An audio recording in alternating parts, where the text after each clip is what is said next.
Here is Sailor Kobe number 46 Museum Grey. A gray ink, maybe? Let's jump straight to the end with my opinion on this ink.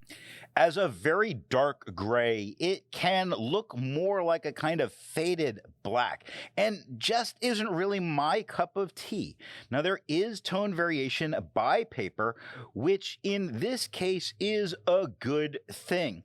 I will say there is in general a consistent amount of spread, making wider lines than you're really expecting, and that's kind of unfortunate. My, in general, not happy with this ink is really because on non-fountain pen friendly paper, it's the spread, all of that doesn't matter. Like when you deal with the amount of not unhappy because of the spread that goes on in general, anything that happens on non-fountain pen friendly paper, you go, whatever. So I'm certainly not looking for a bottle of this ink. I do think it could, under the right circumstances, be a very nice gray. I just didn't get to experience it. The pen for today is a Kaweco Sport with a broad nib. Now that we know my opinion on this ink, let's see how I got there with the first writing sample done on Clairfontaine. I would say this tone certainly looks like a muted black. Perhaps you might even call it kind of a faded black. And that's what I'm getting here. Now, there's no feather, there's no spread, there's no shading. It's just kind of a faded black. It is very nice on the page if this was the type of black ink that you're going for. But this is supposed to be a gray. Looking at the back of the page, to no surprise, there's no bleeding and no ghosting. Let's take a look at some other inks from the same manufacturer. Here is Sailor Kobe number 18.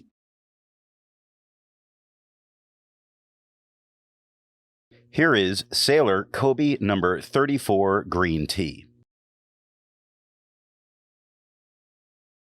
Here is Sailor Kobe number 50 Legend Blue. Here is Sailor Kobe number 54. The next writing sample is done in a Portage reporter's notebook. The tone we're getting here is a little bit lighter and muted. It's like flatter as a tone than we had on the Clairfontaine. Now, we get no feathering, we get no spread, we get no shading. When I'm saying there's no spread through all this, I'm talking from one paper to the other. This is a thicker line, and it was on the Clairfontaine, than the medium nib that I'm writing with. It's just in general spreading, and for that reason, I mean, if the spread was under control, it would be much better. Looking at the back of the page, between the wiggling fingers, we get no bleeding and no ghosting. There's a lot to learn by doing multiple chromatographies. The one on the left is immediately put into water for 10 to 15 seconds. The one on the right, marked with a D, is let dry for 10 minutes before putting into water. The next writing sample is done on a national brand Steno notebook. Here, the tone on the page is definitely different, and I can't explain it in any other way than it is a different black, because I am looking at them side by side, and they're not the same. I said black. It's a gray, but they're definitely not the same. It's not as dark. It's different and incredibly not. It's there. Let's kind of move on. There's the normal general spread that we have. There is no feathering. There is no shading. It doesn't really come across as a gray to me, more as, again, that faded black.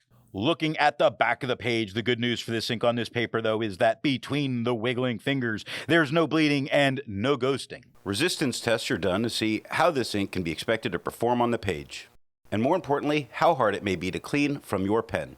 The smear is allowed to dry for 3 days before testing it. The highlighter is on the top left, pen flush is on the top right, 1/3 bleach solution is on the bottom left, and water is on the bottom right. The next writing sample is done in a Rhodia notebook. The tone on the page is a little bit lighter than it was on the Clairfontaine. And to tell you the truth, here it's looking a bit more like a dark gray than a light black. Very fine made up line that kind of exists there.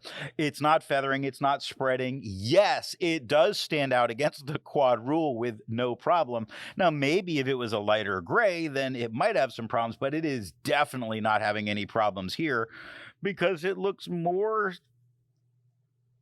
black than gray. Though here it looks more gray than it did on the Clairfontaine. Something confusing? Looking at the back of the page between the wiggling fingers, we get no bleeding, no ghosting, no problem continuing notes here. With over 1,000 inks reviewed, let's take a look at some color comparables. Here is Califolio Grise de Pain.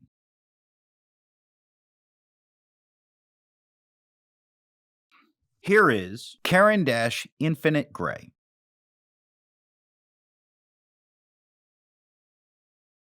Here is Diatramentis Fog Gray.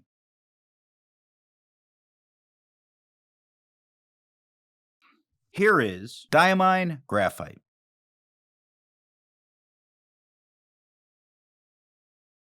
The next writing sample is done in a composition lab notebook. The tone on the page that we get here is definitely a gray. A slightly darker gray, but it does not look like it's a faded black. This paper is giving one of the nicest tones that we've really had for this paper thus far.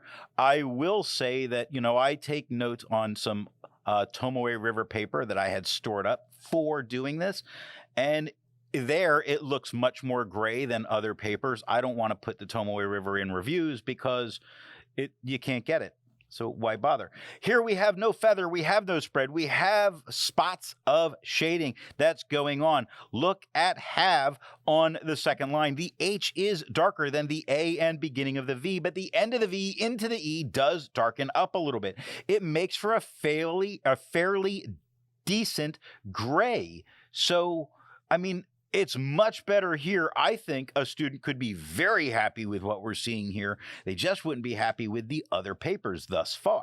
Looking at the back of the page between those wiggling fingers, we have no bleeding, no ghosting, easily continuing those lab notes back here. While it's nice to see ink in the same color family, I prefer to see ink to complement the color on the page. Here is Noodler's Upper Ganges Blue.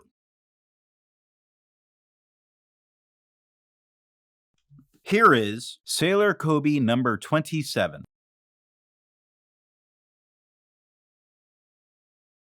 Here is Diatramentis Jane Austen Dark Green. Here is Lamy Violet.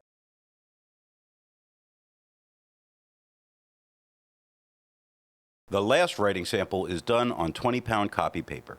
This tone on the page is certainly lighter, though not huge amounts lighter, but lighter than it was on the Clairfontaine.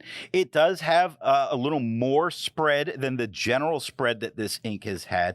There's tiny feathers, but I really want to call them negligible here. There's no shading. It really comes across kind of as a faded black more than a dark gray. But I think its performance in its writing is more than serviceable in this case, making it, a good combination. Looking at the back of the page between those wiggling fingers, you see how deep this ink gets into the paper. It means you cannot write on the back of the page. You'll lose both sides of notes. It also did spot the page underneath only a little bit. Not that it's a deal breaker, but to know that it's going to happen or could happen. So what nib and pen do I think are going to give the best writing experience with this ink? This is very affected by pen and paper, but largely it hasn't really been for me. The general spreading has made my writing look worse than usual. At least it aided in it. I would say a medium to dry writing fine or extra fine would likely give a very pleasant gray, though I'm not really interested enough to go find out at this point. It's largely been a disappointing ink to me. It doesn't mean that it would be a disappointing ink to you. It depends on the realm of gray that you would prefer. I hope you got something out of this video, and thanks for watching. I want to let you know that the best way you can support this or any channel is to let retailers know where you heard of something if you go to buy.